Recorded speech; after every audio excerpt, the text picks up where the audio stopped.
For our next story, we head to Egypt, where economic and political ties between Russia and Africa have been under the microscope. Cairo hosted the second Ministerial Conference of the Russia-Africa Partnership Forum. Over 2 days, Russian Foreign Minister Sergey Lavrov was joined by ministers from more than 50 African nations and regional organizations. The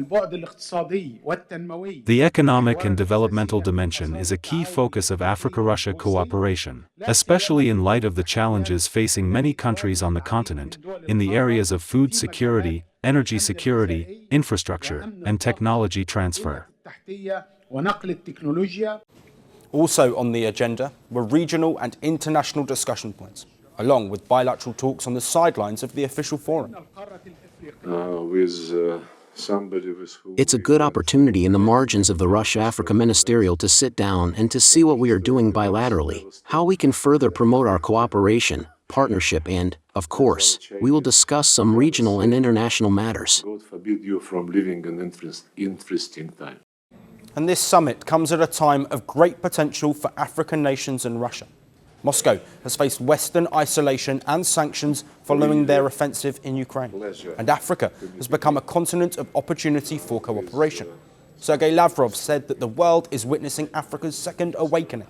Meanwhile, African nations have turned their back on former colonial powers, instead turning to the likes of Russia and China for cooperation, highlighted by Egypt's foreign minister. Undoubtedly, the conference also provided an important opportunity to explore specific opportunities for strengthening cooperation between the Russian Federation and African countries. And Lavrov specifically detailed how trade has increased between Russia and the African continent. Last year, trade turnover increased by 13%, reaching $28 billion. I am confident that this is far from the limit. We are committed to further unlocking the vast potential of our practical cooperation. Regional security was a key topic of discussion, including the Sudan civil war.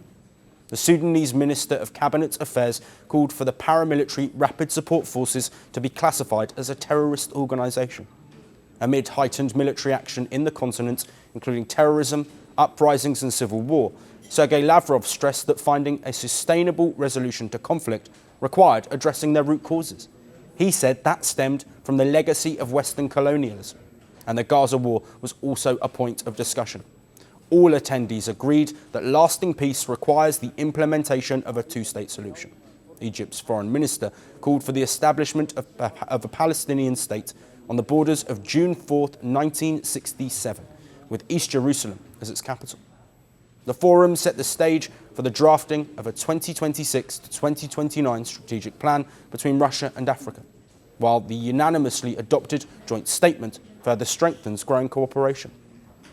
Whether it be defence, investment or trade, Russia is placing itself as the first option for African nations. Want the facts? The latest developments? News that gets straight to the point. Well, we've got all three just for you. This is Firstpost Live, a brand new show, your window into what really matters. Don't miss it.